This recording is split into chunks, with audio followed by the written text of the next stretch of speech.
In 1962, we were the new family in Culver, Oregon. Our father was 38 years old and starting over from absolutely nothing. As a laborer on the new dam that was being built, he worked alongside others in the community who were, as was he, grateful for stable employment. Although this job held no disrespect from the community towards him, it fell short of his own expectation for this stage of his life. It had to be a little disappointing. Meanwhile, our mother was struggling to adapt to new circumstances. Despite their differences, she had always been very proud of him, and still was. However, her worries about survival often led to emotional outbursts that betrayed her underlying esteem for him. The dam was completed in 1965, and he'd have been out of a job if he hadn't been leasing some farmland that he'd been working. He must have felt like he was getting back on track. The social culture in Culver differed from what we had experienced in Cherryville. Gatherings were more likely to revolve around school or community events, leaving busy farming and laboring families with little need to socialize. Sunday church services also served as a popular meeting place for social interaction. We siblings would soon be inducted into the Church of the Nazarene Sunday School. The church was just across the street from the school, so we would walk there. In the community were a few families who had migrated from Kittitas, including Aunt Ora's son, Verdon Miller, along with his wife Irene and daughter Becky, who was my age. Wes Clark's brother Bob and his wife Frances had been part of the reason our grandparents had landed in Culver. Bob's son, Ted Clark, and our dad had a long-standing friendship that began in Kittitas, which provided some social connections for our parents. It was always a laugh fest when Ted and Edith would visit, and their company was always delightful. They raced thoroughbreds, which meant they were often on the road, and we did not see enough of them. It was good to see our parents engaged in a light-hearted way for a change. We had a black and white TV and a telephone that shared a party line with 3 other families. It was so cool to be able to call our friends, but it was made clear by our mother that we were to hang up immediately if an adult needed to make a call from the party line. We thought TV was the coolest thing ever.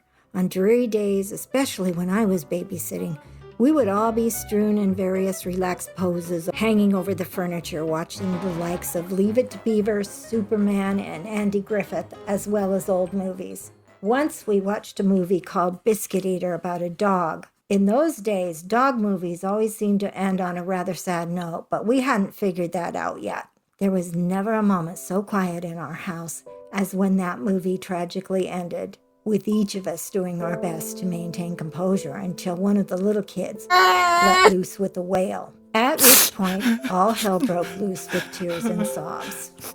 We were not generally allowed to spend too much time indoors, as our mother preferred that we go outside and play. We learned not to say that we had nothing to do, as she would respond by finding something for us to do. While we were living in Canada, Twist had always been my buddy, but that began to change as Tom got older and the two of them began to resent my position of authority as babysitter when our mother had to help our dad, which was quite frequent. I never wore shoes and couldn't handle being barefoot on the gravel by the side of the road, so they would stand on the opposite side of the road and throw rocks at me, knowing I would have to run to go get some shoes before I could come after them. I was pretty tough, though, and they really didn't want me to catch them because I could take them both at once.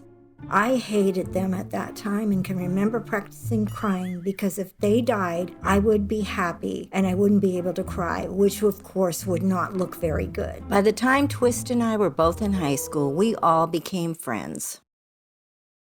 I'm not sure that we appreciated how fortunate we were to live across the street from the football and baseball fields at the school. We could see kids throwing a ball, and when the Gates kids joined in, along with a few others maybe, well, pretty much I had enough to play. Our mother's love of softball never wavered, and over the years she would sometimes play with us, often initiating a game. We'd be instructed to find a ball and go and get friends. She was pretty darn good, too.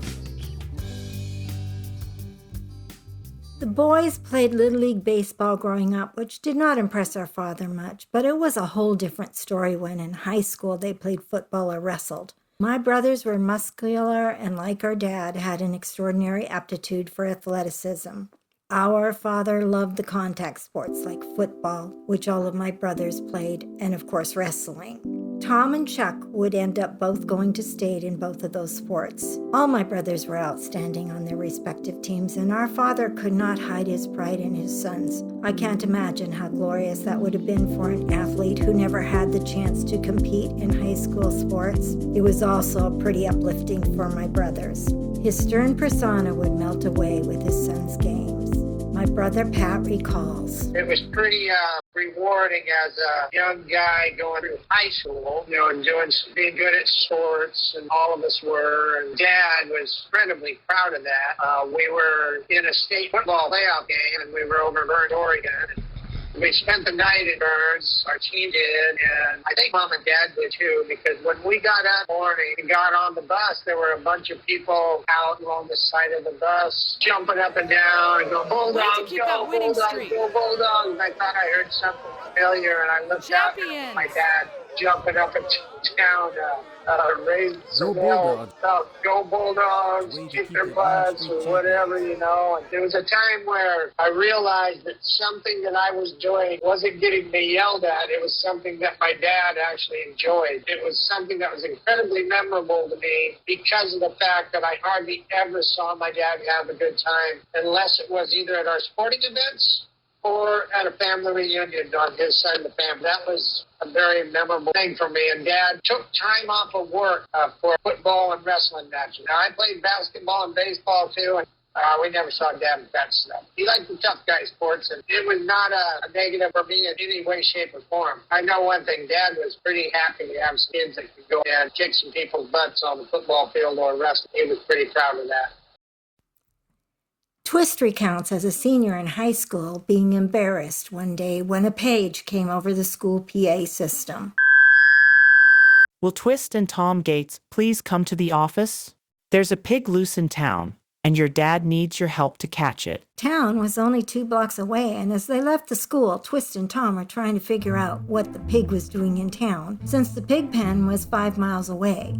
As it turns out, the following day, Twist had some sort of an event in a distant town, and it had been decided, Daddy, the bus is going to stop tomorrow night so we can all get dinner before we come home. And I'll need $5 or I'll have to bring a lunch and eat on the bus. Ah, Twisty, I don't have $5 to give you.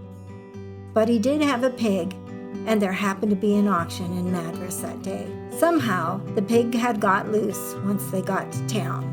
Except for the pig had all had a happy ending when Twist got his $5. Our mother was 26 with 7 children in 1962 when we were the new family in Culver. She could never seem to get past the awareness that we were impoverished, and she assumed the community was judging her as inferior. This, along with the weight of her own parents' abandonment, combined with her husband's lack of proper knowledge and patience required to reassure her, had left her utterly overwhelmed. She was beautiful, principled, extremely intelligent and creative, and ahead of her time in her ideals. Though her compass might have been a little off at times, those who knew her best would tell you that she was unmatched when it came to moral integrity and the courage to hold true, no matter what. If only there had been more options for women like her in 1961, but she really had no choices. She had grown from a child bride to an incredibly strong woman who, year after year, could only watch her potential wither in the dark, unable to sprout, much less bear fruit. The only thing that seemed to survive the darkness was her lack of self-esteem, which gradually destroyed her resilience, leaving her blind to her own brilliance. Though she was troubled and not an easy mother, we never doubted that she would always be there for us, willing to stand in front of a moving train if necessary. She would raise us all with good values, strong character, and an awareness of others. Each of us would have jobs in the summertime working in the fields so that we could buy our own school clothes. But that was the story with a lot of kids in Culver. Neither she or her father were good at installing us with confidence. That would be something we each had to strive for organically ourselves. I doubt that either of our parents were ever as vital as they had once been in Cherryville. When we moved to Culver, Twist and I were old enough to know that our life in Canada could be perceived as deprived in the context of what everyone had in our new community. While I can't recall a single incident when my classmates were anything but supportive, it was easy for us to buy into our mother's perceptions that we were being constantly judged and excluded from a social circle that I'm pretty sure never actually existed. We probably had a little more to overcome than our younger siblings. It is a fair guess that our mother suffered from bipolar disorder. I recall that she may have been diagnosed as what was then called manic depressive. No one outside our family would have ever had any idea how fragile she really was. When I was born, our mother was a child in need of our father's attention, but that was given to me. It was me he would bundle up and take outside with the sheep or put on the horse. While she took care of me properly and loved me, a little resentment took up residence in her. The one time her mother visited when I was 15, it was me she paid attention to instead of her daughter, who needed it so badly. As a teenager, I dreamed of having my own horse, which seemed impossible. We were in the midst of a struggle, but somehow our dad found me a horse. He paid almost nothing for the creature, but it was the last thing our family really needed.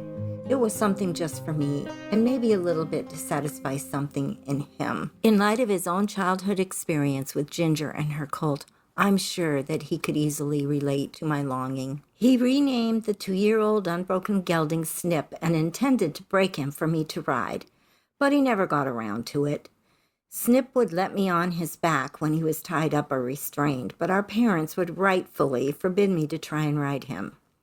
It wouldn't have mattered. I lacked the courage to try something like that anyway. It is possible that our dad did have a soft spot for me. During my teen years, it seemed that everything I did drew our mother's wrath. I told myself I was imagining it, until one day it all exploded. I was curling my hair with rollers and was almost finished when she called me to come do something that wasn't really all that urgent. I'm almost done curling my hair. I'll do it in a minute. Which only triggered her, and she reminded me of how vain I was and demanded that I do it now. I stood my ground and refused her demand. I was using her dresser mirror standing between her dresser and the bed. She grabbed the broom and went absolutely nuts on me with the bristle end of it. I ended up on the bed trying to push her away with my feet. It didn't really hurt, but at the end of the altercation, every exposed part of my body, my face, my arms, my stomach and legs, were covered in what looked like bloody little insect bites. I was a mess, and there was no way to hide it. I lay there figuring out that I would have to tell the kids at school I'd fallen into a rose bush that was at the side of our house. What really made the event stand out is what she did next, which puzzles me to this day. She ordered me to go to the car and get in with her. In silence, she drove to where my father was plowing. I thought she was going to tell him how disobedient I'd been in hopes that he would also render some discipline, but that was not what happened. We pulled along the fence where we could see him on the tractor maybe 50 yards away in a cloud of dust, and without saying anything, she looked at me and pointed at him. I knew I was supposed to go to him, but it made no sense. He stopped the tractor, and when I got close enough for him to see my injuries, he began to shake his downturned head. Once I was at the tractor, he looked at me with such a befuddled expression and simply asked, "Did your mother do this?" I shook my head yes and began to cry. He looked down at the steering wheel as his words came so forlornly. "I don't know what to do." And so we hung there for a few moments, me crying by the tractor and him staring at the steering wheel, not knowing what to do, neither of us able to understand any of it. My mother said not a word during the return trip home, with me silently wearing the wounds and confusion of both her actions and my father's helplessness at not knowing what to do. She might have been ashamed and just didn't want to tell him, so she let me do it. Our mother got a 4-year reprieve from having babies after our brother Fuzz was born. Our little sister Liz was born in 1966, and 2 years later, our sister Katie was born. Our family was complete.